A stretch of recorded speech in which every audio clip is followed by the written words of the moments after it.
Hello and welcome to Central Florida Salute.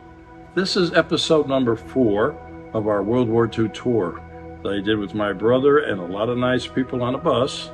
I'd like to thank my friend and partner, Sue Cameron, and Charlie, Captain Charlie, for their help putting these videos together. Also want to thank my daughter, Ann, who saved some of the photos for me. But most of all, I want to thank my wife for allowing me to go spend our own money to go on this trip for my bucket list. It was something I wanted to do for a long time with my uncle. But I just want to let you know about what you're about to see. You're going to see Normandy, the beaches of Normandy.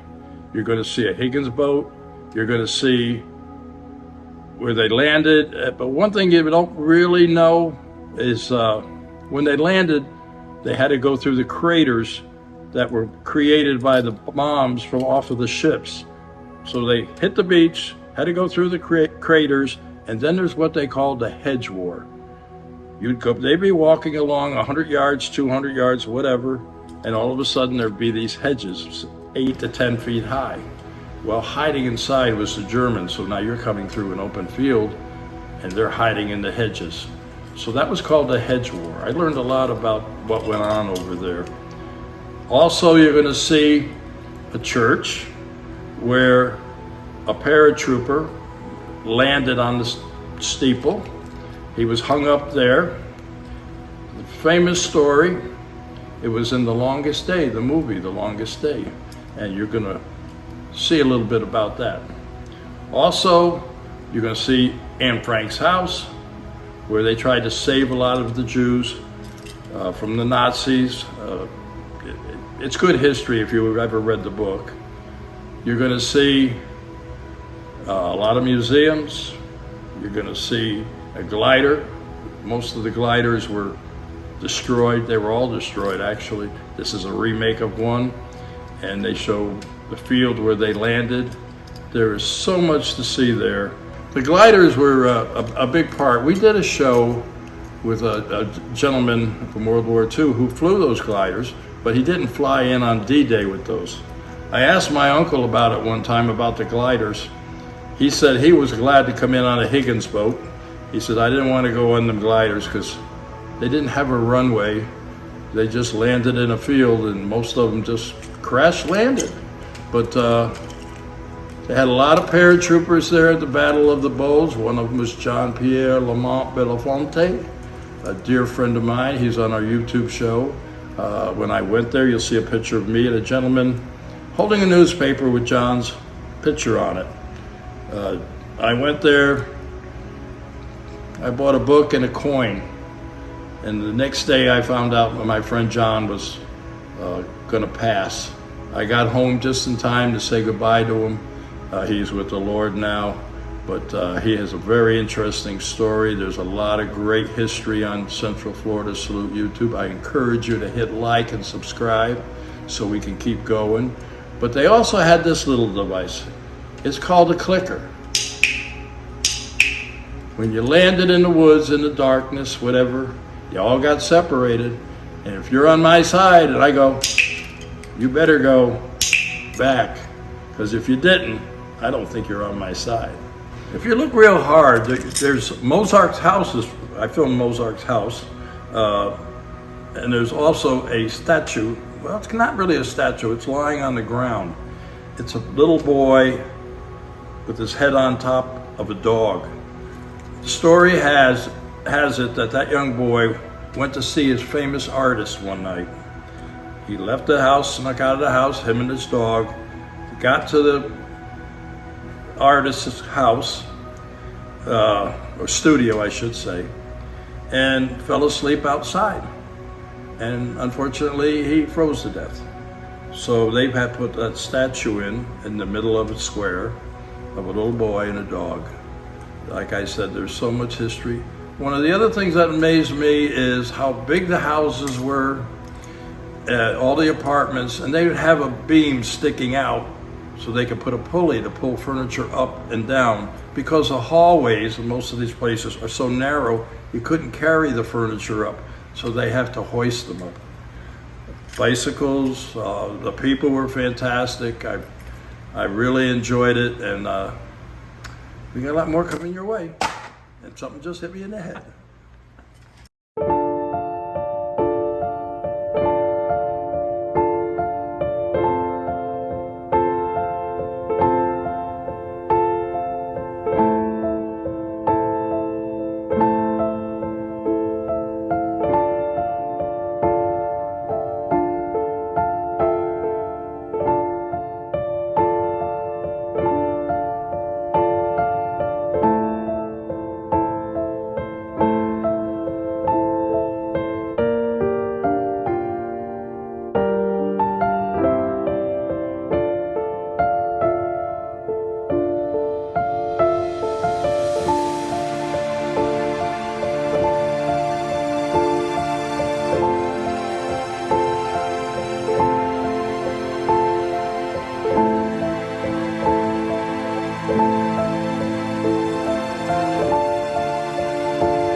The Memorial Pegasus at Ronville-Benneville is dedicated to the men of the 6th British Airborne Division who were the first liberators to arrive in Normandy on the night of 5th and 6th of June 1944.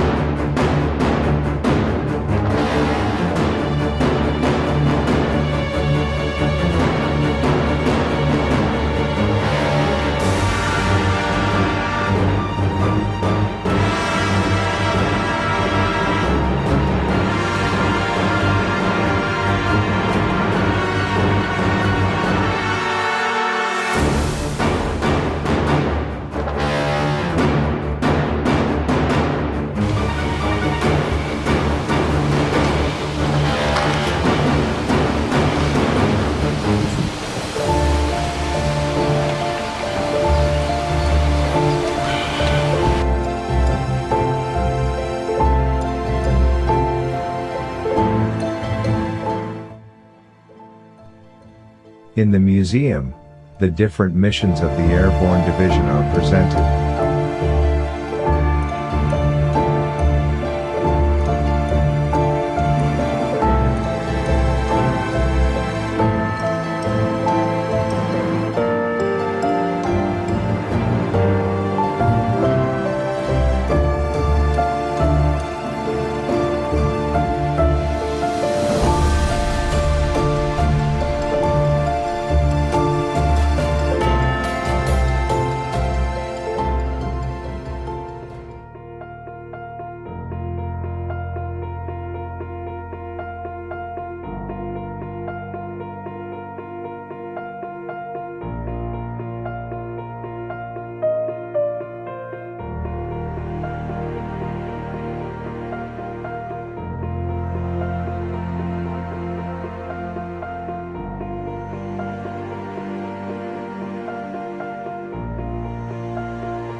The capture of the River Orne Bridge at Ronville and the bridge across the Caen Canal at Benneville is the most famous mission of the Airborne Division. 180 troops of the Ox and Bucks Light Infantry, commanded by Major John Howard, captured the bridges after landing in Horsa gliders only meters from their objectives. In less than 10 minutes both bridges had been captured intact. The seaborne reinforcements commanded by Brigadier Lord Lovett, preceded by his bagpiper Bill Millen, were able to cross the waterways to reinforce 6th Airborne Division on the eastern flank. Among these Green Berets, 177 French commandos commanded by Philip Kiefer. On June 26, 1944, the Caen Canal Bridge was baptized Pegasus Bridge as a tribute to the British troops. Pegasus, the winged horse, was the emblem worn on the sleeves of the men of the Airborne Division. The insignia was chosen by the author Daphne du Maurier, wife of the wartime commander of British Airborne Forces General Sir Frederick Browning. In 1961 the bridge acquired celebrity status due to the D-Day film, produced by Daryl Zanuck, The Longest Day. The Freedom Museum is located in the beautiful green and hilly landscape of Grosbeek. The museum is close to Germany and right in the area of two of the most important operations on the Western Front during World War II, Market Garden and Veritable. It is a tourist attraction for young and old, from home and abroad. The visitors experience the fascinating story of war and freedom without borders in both the Netherlands and Germany, Europe and beyond. There is never one story. A multifaceted image of the Second World War is created through various perspectives, in the context of the history of the 20th century and current events. Hi, I'm Bob Peters, host of Central Florida Salute on YouTube. I am in Normandy, France, getting ready to walk the beach in Normandy, as my uncle did in June 6, 1944. This is something I've been wanting to do for a long time. I came home from the service in 1971.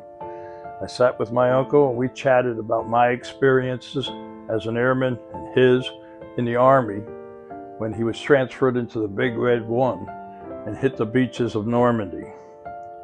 We were supposed to come here together, but as it turned out, it didn't work out that way. I wound up working and didn't have the time, and he developed brain cancer and succumbed to it. But he's the bravest man I ever met. When he was told that there was nothing they could do, one little tear came down his cheek, and he said, okay. That was it. He just quietly passed. But over the years that we knew him, he was always great to our family. He was especially good to me. He was not only my uncle, he was my godfather and one of my best friends, if not the best friend I had. He helped me and my family in many ways, and I learned a lot from him. So it's in his honor that I'll be walking the beach. But I take others with me, like Howard the Hero, who's on my YouTube, and there's so many others that are there. Wally Lambert, who had a Higgins boat and came on D-Day. And a couple others that I could mention, but I don't want to be long-winded. Check out my YouTube, you can see them all, they're all there. But this is going to be special. My brother and I are here, and we're going to walk the beach tomorrow. And in his memory, like I said, is something I wanted to do a long time ago. I'd like very much to read to you something I wrote when he passed. It's called My Special Door. Not all life's doors can remain closed. We all have one thing that can swing free. It's the gift we have, this door to our memory. We can open it when we wish to recall a smile, a laugh, perhaps a special day shared by all. When I look through the doorway, I can see a man who I remembered with a twinkle in his eye and would say, "Don't worry about me, take care of yourself." He was funny that way. He was always there for us, but worry about him, and we all did, even though it was not allowed. He has always been a big part of my life, when times were good and when times got rough. A man who was loved by both family and friends. Someone we knew to be there for us time and time again. Well known for his gift of gardening, as well as his vision and talent. He would amaze us with the things he could create. He would never complain. When it came to a problem, he would step up to it. When World War II broke out, he was there with his comrades. Together they knew they had to get through it. On June 6, 1944, one door flew open, and out they ran, bullets flying, shells exploding as they landed on foreign land. The toll was heavy and the sacrifices were great. The greatest generation has met its fate. Citations and medals, they'd have to wait. Voluntarily left position of safety, advanced boldly, crawling closer through intense fire despite wounds. Silenced the enemy, seriously wounded, and awarded the Distinguished Service Cross, is what the citation read. However, if you ask me, don't worry about me, take care of yourself, is what my uncle said. Door opened for him that day. Then a life of memories came our way. He came home and we all shared a laugh, smile, and many wonderful years. Looking through the doorway, I can see he's not alone. He has great company with others that we have known and loved. We can see them all as we stand in the doorway that holds that special door. It's the door that can swing free, the door to our memories. With love, your nephew, Bob. My uncle was April 27, 1922. Died on July 15, 2004. Tomorrow we walk the beach in his memory, and that of all the others that I have known from World War II. Thank you.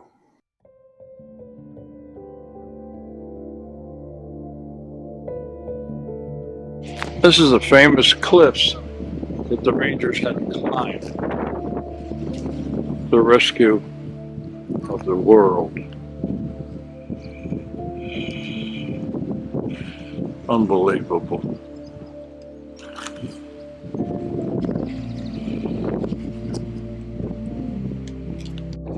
These craters were made by bombs. They bombed the area.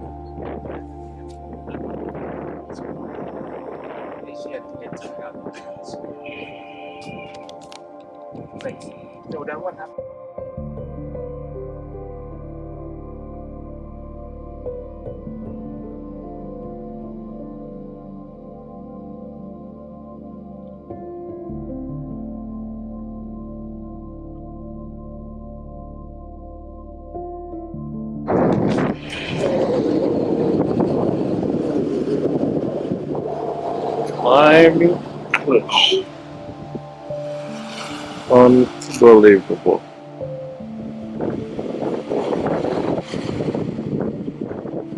Climbing cliffs.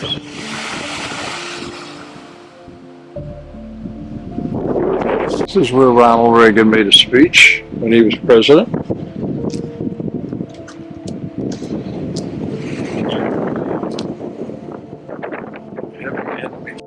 Once you climb the cliffs, it has to deal with the terrain. As you can see, it's probably a crater. Bombs.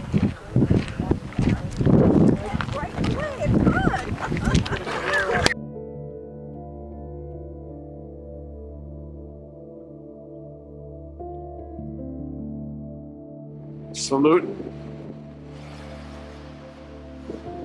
Monument. Here we are at Omaha Beach. There's Bob. He's walking along the shore. It's high tide.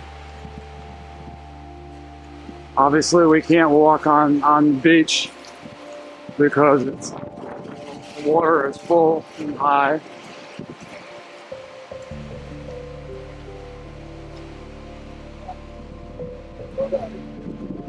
This is where they had to climb over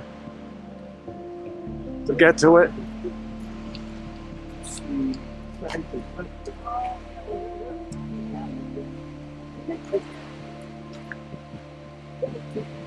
The beach runs roughly 10 miles long.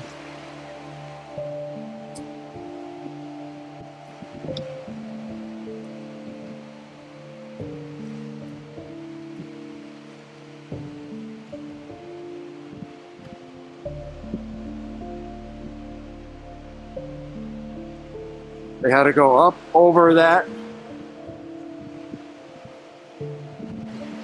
Many Americans died.